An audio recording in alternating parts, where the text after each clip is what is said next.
Yeah. So like the frames per second.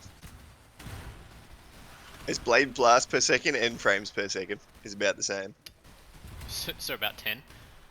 Yeah, actually, no, there's probably more blades per second than there are frames per second for sure. You see how long everything takes to die? I hate it. Mm. It's not optimized. Yeah, really good for a build showcase.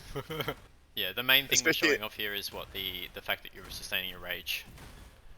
yes. Yep. Wait, let me just kill this first. If I can actually stay on top of him. So that all the damage comes from if I can actually stay on top, the shotgunning on the bottom of him. But as you can To a see, I was having a hard crucible time actually that sticky on top of stretches him, the sanity of the which is kind mind. of bad when you're trying to, shotgun the blast on their feet. Once again, we're using um, Blade Blast, Return Proj at your feet, double cast on crit. But instead of using Vengeance, which only procs Blade Blast like once a second roughly, Hmm. we're using Rage Vortex, the new one. And this thing here has very similar attacks or hits per second as Cyclone. So when you get Cyclone to about 10 attacks per second, this will be attacking about 8 attacks per second. So it's a little bit awkward to try and line them up in terms of um, like getting fully optimized DPS because one of them will be hitting slowly and therefore you won't be able to hit the perfect timing for both of them. But you can sort of offset that. So the main reason of how we are able to sustain the Rage Vortex is obviously this belt here, which says when you lose temporal chains, you gain your maximum rage. Now that's all well and good, but there's not many sources of removing temp chains smoothly. Unfortunately, the only real good way is to use these gloves here, which is not ideal. I've noticed other people use these gloves before, but I haven't seen them actually use it like a automated way of using it, which is what I'm doing with actual Hmm. Herald of Lightning, or sorry, Herald of Thunder it's called.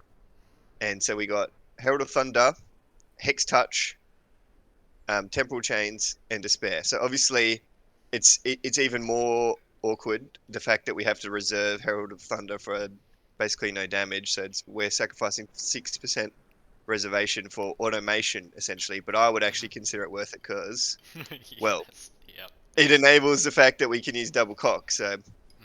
so we hit the rage, right? We press the rage button, and you'll see the zaps will when it gets below 25, it'll shoot back up automatically.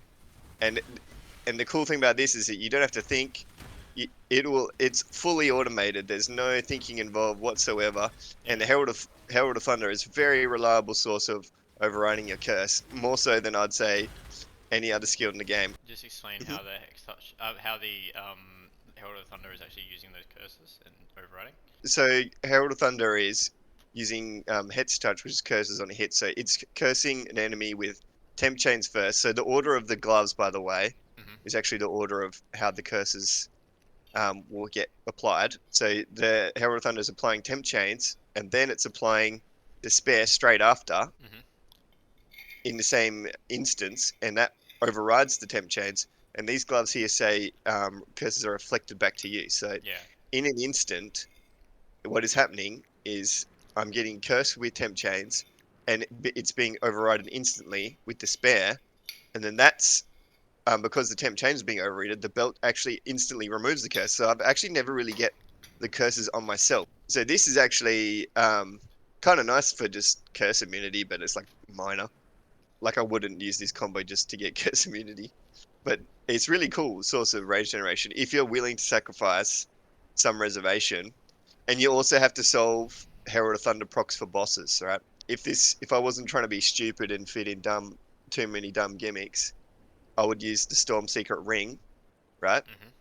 And then that lets you sustain Herald of Thunder on bosses with crits. It says Herald of Thunder also creates a storm when you shock an enemy, right? So this is a smart way to do it on bosses. What I've opted to is because I want to use reverse chill combo once again. Um, I wanted to go fast, essentially. It's really not a good idea. Yeah, yeah, yeah. Anyway, the point is, Typical. I couldn't use this. I need both the ring slots, so I couldn't use this. And I was like, okay, worms it is once again.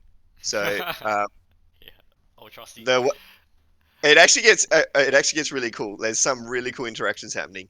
So how I'm actually getting shocks, right? I'm actually taking advantage of these jewels here, or the charm mods, which says shocks from your hit always increase damage taken by 9%, right?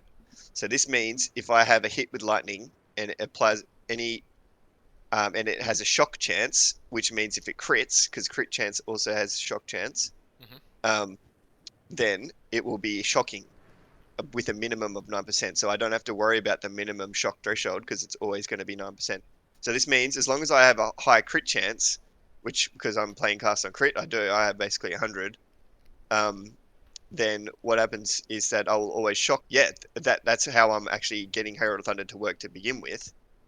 But using the worm, so Herald of Thunder's actual stipulation is you have to kill a shocked enemy, right? Mm-hmm. So that's where the worms come into effect for bossing, is it allows me to sustain the Herald of Thunder on Yeah. bosses. Yeah. But worms actually does a second thing. Like I'm playing Pathfinder, and I really don't want to be giving up a utility slot unless it's really worth it, right? Because Pathfinder, all the flasks are really powerful.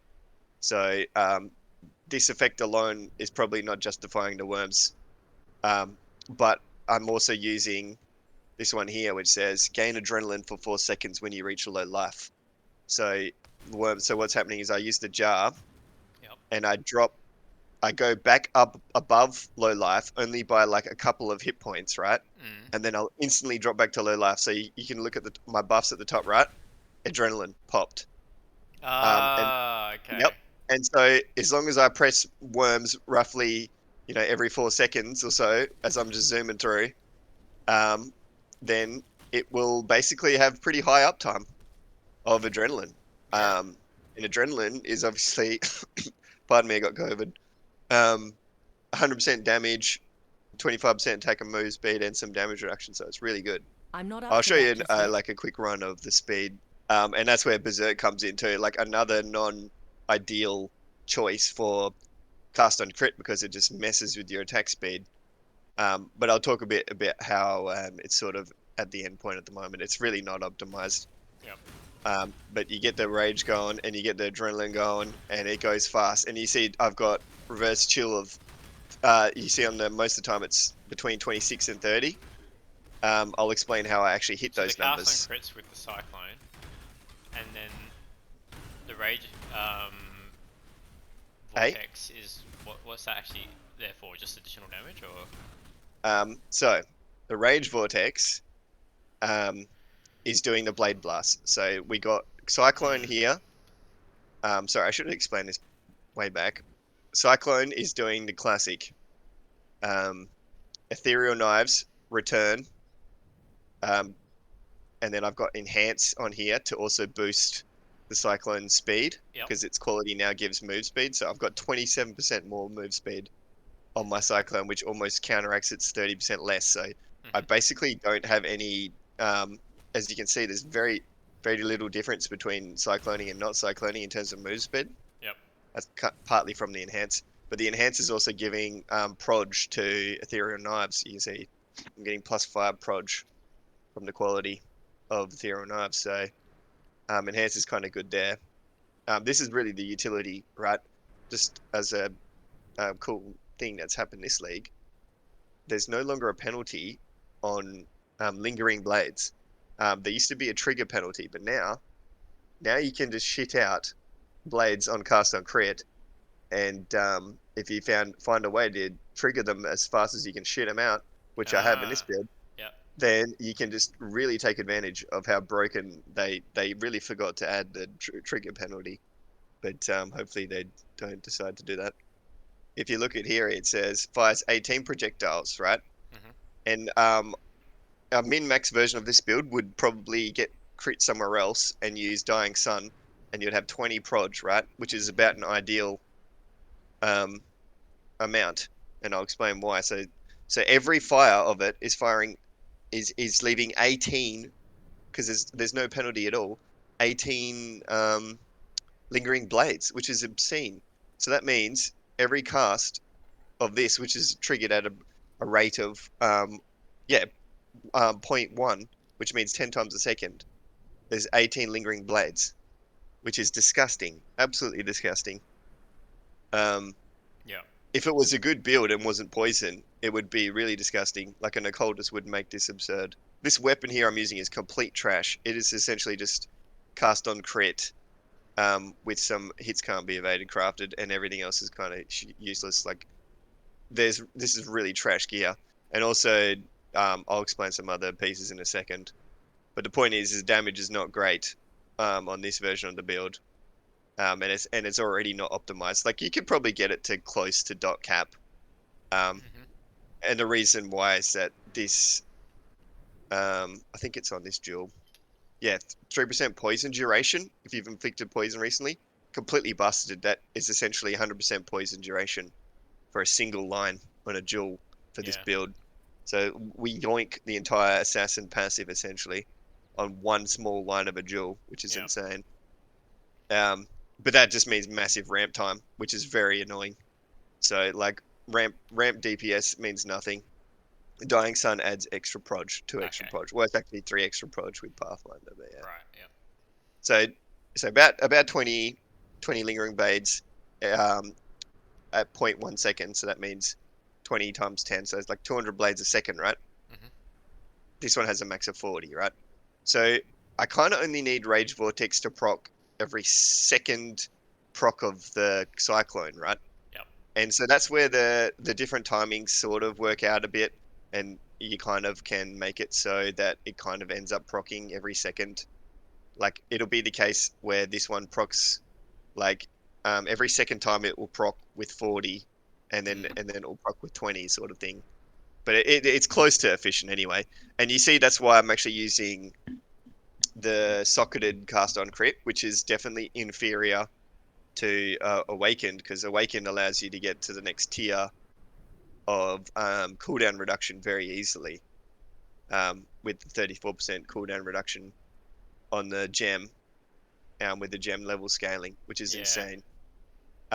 But it doesn't matter because we don't need to hit the next tier for this one, right? Because we only need to hit every second proc to get to use efficient amount of the blades.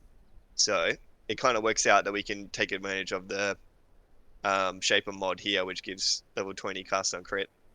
Um, if you wanted a min max this build, you'd probably awaken an orb with a like damage over time, increased damage over time hunter mod or something like that. So the reverse chill. Let's talk about that. That's cool. So, We love oh, it. by the way, I just want to point out, um, you can imagine that with all this attack speed, adrenaline, and berserk, there's no way in chance that I'll be under 10 attacks per second, and you are correct. I am actually at the 20 attacks per second, with all Yeah. the ticks on it. I've POB'd it, so I'm actually hitting the 10 attacks per second um, cap rate with 20 attacks. Instead of casting with 10 attacks per second, I'm casting with 20 attacks per second, and every second attack is proccing the cast on crit. Mhm. Yeah, it's kind of confusing, but it's really unnecessary. Like, if As with don't do most that, things you do. please, please don't do that. It's so dumb. I'm just doing it because I wanted to go fast, right? And Yeah. it just happened to be lined up like that. Yeah. Just make it 10 attacks per second. Fury of the Nature. It's really annoying that it actually doesn't show us what it Yeah. What it does. does. Yeah. Okay, so it says non-damaging ailments you inflict have 100% more effect, right? So I'm actually taking advantage of this in three ways, and which is why it's actually worth it for me to use these duels. Because like before, I don't think before this league it wasn't really super great to use this duel. Um, this use this passive on ranger, except for some very niche cases. Well, this is one of the niche cases. So Mhm. we're using the Ice Fang orbit ways where it says non-chilled enemies you poison are chilled, right? Yeah. And Okay. the way these sort of mechanics work is that it will apply the default chill, which is 10%, I believe. So I'm essentially scaling that 10% up. So my main links right here with it has unbound ailments, which I already want because I'm a poison build, right? But this happens to also have 57% increased effect of non-damaging ailments. So what this means is that my chill has the baseline of 10% and then goes to basically 15% because of this gem, sorry, because the 57% is a multiplier to the base chill as well that is applied from Icefang Orbit. So it's getting confusing, but bear with me. And then that 15% is getting 100% moored by the Ranger passive, by the Fury of Nature, Mm-hmm. which is really cool. So that's how you see me having 30% self chill, and then obviously we take advantage of that with reverse chill with Winterweave. So that's kind of cool. However, that alone not worth, I would say personally. But like I said before, we're also using the shock. So this one gets multiplied by 100% too. So that 9% is also getting scaled by unbound ailments and is Yeah. also getting scaled by by the 100% more. So it ends up being around 30% shock as well. One major hurdle in this build that needs solving is crit chance. Obviously, we're playing cast on crit. We need close to crit cap. And how are we solving that? Brittle. Brittle on move. And keep in mind, right, Mm-hmm. that we want to be at the feet of things regardless, because that's how our build functions. It shotguns at your feet. So we already want to be on top of bosses. So the brittle on ground is just very optimal. And so you see brittle ground says 2% crit chance is as a base, and then this gets 100% moored and Mm-hmm. is also affected by increases to non-damaging ailments. So it ends up being, you can see that 5.2% brittle. So you can see 5.2% base crit is a huge amount of base crit and basically solves our crit problem. That plus the Pathfinder Diamond Plus is like, yeah, you can see that there's, and I've actually scaled non-damaging ailments slightly with this cluster jewel here. And this one here gives me power charges. 5.2%. The max on Brittle is 6%, so we're almost at the max for Brittle. Shock is actually not super great on poison builds because of Wither, and we're already playing Wither, so unfortunately it's not super great interaction to have a 30% shock, but it's still really cool that we can juice the shit out of the Brutal Ground and juice the shit out of the Reverse Chill. So Mm-hmm. yeah, I kind of like it. I think it's really cool, and I haven't seen many people use Fury of the Nature. Um, there's potential in this sort of gem. I mean, in this sort of passive. We're also self-poisoning, obviously, because we are using Ice Fang. So Obviously. Yeah. obviously, yeah, you are chilled when you are poisoned, right? And so that's how we are getting the chill to apply to ourselves. Mm-hmm. This helmet here is actually really ideal. It's just like it's perfect. So we get recoup, which is nice because we're petrified blood. Yep. Um, it gives unaffected by poison, which is how we're allowing the self poison and therefore self chill. And it gives a whole bunch of spell crit chance, which is nice because we're playing, um, perfect agony, cast on crit poison, which is it's not a really good way to scale crits at all. I think this keystone needs a buff. Anyway, yeah, this helmet is kind of nice, but it's still kind of shit in the sense that a rare is probably better. You can actually get a Watcher's Eye that does the same thing. This one Yeah. happens to give a whole bunch of life on hit while affected by vitality as well, which is like essentially means I'm immortal while I'm hitting, which I'm hitting like 100 times a second. So it's, yeah, I can't really die to small hits if I'm hitting. The reflect from the golden rule Mm-hmm. is what's allowing the reflected poison to be the juiced, because the poison's applied chill, that poison that's being reflected is also applying the reflected chill, because yeah, like I said, it unbound ailments boosts it, which is very apparent because you can see that I have 30% chill um, on my debuffs when I'm mapping. And then as a bonus of that, I'm also getting basically 100% chaos res whenever I'm attacking something because I'm hitting so often. So Hmm. 1% chaos Nice. per poison.